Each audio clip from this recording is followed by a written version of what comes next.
Se lo preguntaba yo, doctor, porque a la homeopatía se le ha acusado de ser superchería o de ser magia. Se dice que ustedes pues curan con chochitos o que no utilizan más que la fe de la gente que va a verlos, etcétera. Y yo recordaba ahora que al principio del programa dijo usted que lo que ven es integralmente al hombre y que tienen que tomar en cuenta que el ánimo también se enferma o que se debilita, porque los médicos indígenas de Oaxaca, con quienes hemos trabajado un buen rato para divulgar sus conocimientos en la televisión, plantean una cosa semejante. Claro. Ellos ven también al ser humano, al paciente, como un ser completo y toman en cuenta que está debilitada también o fundamentalmente su alma y se niegan conceptualmente a separar el cuerpo del espíritu y ven al hombre como una cosa única, coherente, congruente, completa. ¿Qué relación hay, doctor? Mire, todos los filósofos, todas las gentes pensadoras de todos los tiempos y de todas las latitudes llegan a la misma conclusión. No se puede separar una cosa de otra, ¿verdad? Conceptualmente lo separamos para poder estudiarlo. Pero la grandeza del pensamiento de Hahnemann, el fundador, fue que lo llevó a la experimentación.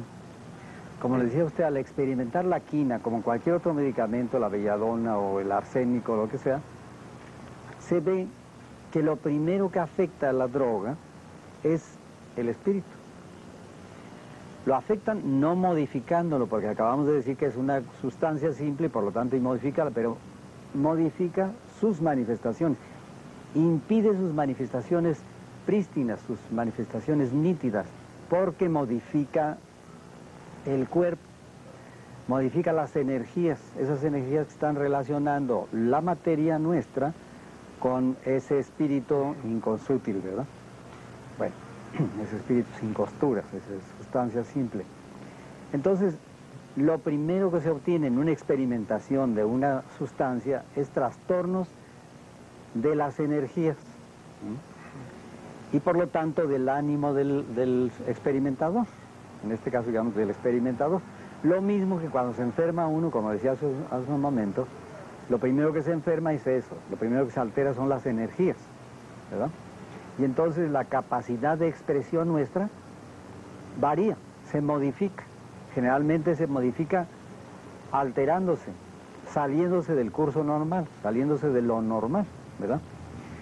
Si usted, por ejemplo, sufre una enfermedad y se pone neurasténico, como dicen vulgarmente, bueno, pues entonces usted se pone sumamente susceptible, ¿verdad? Y propenso a la irritabilidad. Otros, al contrario, se deprimen, entonces viene la depresión, entonces no tiene uno ganas de hablar, ni de comunicarse con nadie, ni de ver a nadie, ni a sus propios hijos, ¿verdad?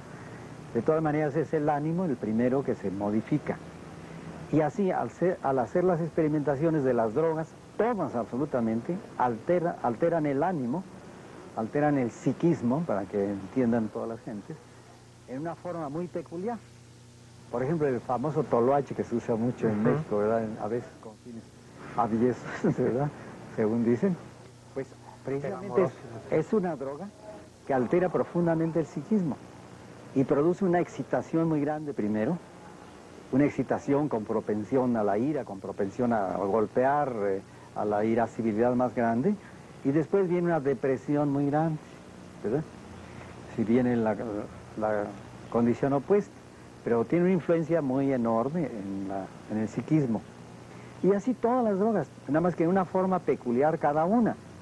Cada una tiene su forma peculiar de actuar sobre el organismo humano y de producir alteraciones tanto psíquicas como físicas, como las causas morbosas naturales, ¿sí? Como las causas de enfermedad natural, también alteran tanto el psiquismo como las funciones orgánicas.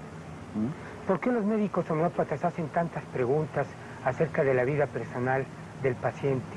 Bueno, eso es una cosa mucho más importante y que también se ve desde el punto de vista, es decir, desde el punto de vista homeopático se ve con más profundidad. Nosotros somos, usted como yo y como todos los seres humanos, somos derivación de nuestros padres, indudablemente. Es decir, somos un tanto como ellos eran. A veces mucho, ¿verdad? A veces nos parecemos totalmente hasta en la forma de ser y de hablar y en lo fisonómico, en fin. Pero cuando menos tenemos algo de nuestros ancestros, ¿verdad? Y a veces tenemos de los abuelos o los de los bisabuelos o del tío. Es decir, que no somos más que la prolongación de nuestros padres, ¿verdad? Y nosotros vamos a prolongarnos en nuestros hijos. Luego entonces, no es posible que estemos divorciados del ayer, ni que también el mañana nuestro se pueda divorciar de nosotros. Vamos a prolongarnos. Entonces tenemos que heredar también todo lo patológico de nuestros padres, o algo de su patología. Entonces, por eso investigamos qué padecieron sus padres, qué padecieron sus abuelos, cómo eran de carácter, ¿verdad? Porque si ellos tuvieron alguna perturbación grande en el psiquismo, no es raro que el paciente ahora lo tenga, ¿no? O que tenga esa propensión, así como también se hereda la propensión a la diabetes o a la tuberculosis o al cáncer, ¿verdad? No se hereda el cáncer, ni la diabetes, ni la tuberculosis, pero se hereda la propensión en alguna forma. Así también a todas las afecciones y a toda la forma de ser de nuestros ancestros tenemos una propensión. Y por eso la homeopatía investiga todo eso. Y no solamente lo anterior, sino también cómo vive el paciente, cómo se relaciona con los demás, ¿verdad? Cómo es en toda su expresión, ¿verdad? Entonces el homeópata es un poco un psicólogo o un mucho. Tiene que ser muy psicólogo, tiene que ser muy psicólogo. Aprender una psicología que va precisamente captando de cada ser humano, ¿verdad? Por eso el aprendizaje de la homeopatía no es tan fácil como se supone. Al contrario, lo primero que necesitamos es conocer al ser humano, ¿verdad? Y por eso necesitamos unas nociones muy grandes, bueno, que no sean tan nociones, sino sencillamente un poco de profundidad en el conocimiento de la ética primero que nada, ¿verdad? De la moral médica. Ya que no podemos ser santos, por lo menos dentro de la profesión debemos ser éticos, ¿verdad? Tener una deontología, tenemos una forma de proceder profesionalmente que esté en concordancia más cierta, cuando menos con el humanismo, ¿verdad? Lo que se llama el humanismo. ¿Y cuándo más? Y cuando más con nuestra religiosidad, porque hay que reconocer que todo ser humano tiene una tendencia a religarse a su origen, y esa es la religión, ¿verdad? Con la denominación que se quiera, pero reconocer que tenemos una liga permanente con la naturaleza en primer lugar, y a través de la naturaleza con su creador, ¿verdad? O con su origen. Toda esa dependencia debemos reconocerla para ver que el hombre es libre, pero no independiente, ¿verdad?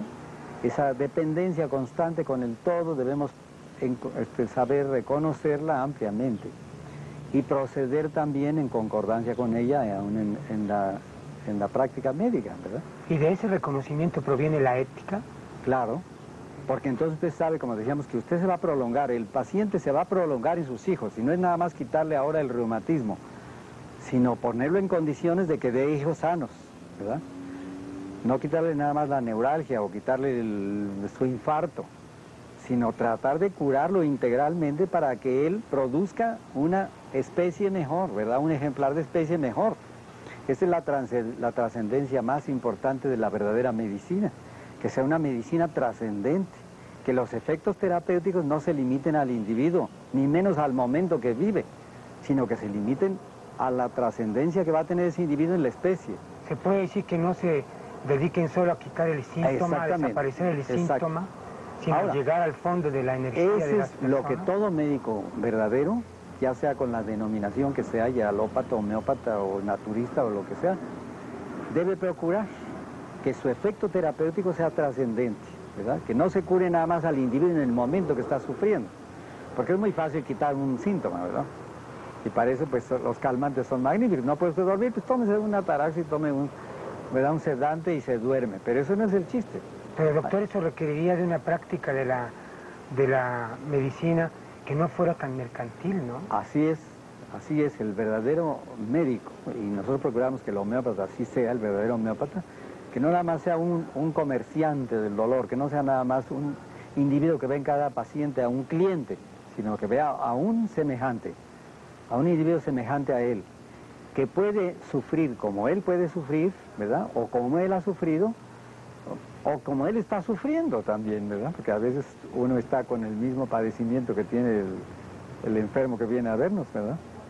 O a veces con el mismo conflicto sentimental o con el mismo conflicto afectivo de cualquier naturaleza, ¿verdad? En contrario a eso, el extremo mercantilista lleva incluso a veces hasta a enfermar al paciente con tal de que regrese. Yo conozco por lo menos un caso de un médico que ha decidido hacer cesáreas siempre porque le permiten cobrar una cirugía en lugar de tratar de traer a los niños por la vía normal, ¿no? Esos casos ya se salen absolutamente de la medicina, ya son verdaderos individuos que no debían haber estudiado para médicos, ¿no? Y lo mismo puede haber homeópatas que alópatas que se porten mal, ¿verdad? Indebidamente, que no estén dentro de lo ético. Pero yo me refiero a los verdaderos hombres que tienen vocación de médico, ¿no? Entonces el verdadero médico debe guiarle su vocación a entender al ser humano, ¿verdad? A comprenderlo en todos sus aspectos, en los aspectos afectivos, que es lo más importante. Esa es otra cosa que insistimos mucho en la homeopatía, ¿verdad? En que el hombre sin afectos no es humano, ¿verdad? Si a usted le quitan la capacidad de amar, pues no le sirve para nada todo lo demás, aunque sea usted un gran intelectual, aunque cuando sea un atleta, no le sirve para nada eso, ¿verdad? Si le quita la afectividad es la expresión más genuinamente humana, ¿verdad? Entonces, es una de las esferas en la cual ponemos más atención. Todos los síntomas de la afectividad son perfectamente constatados, perfectamente investigados por el homeópata, para tratar de influirlos a través de medicamentos que también den efectos en la afectividad. Eso es lo que quería preguntarle.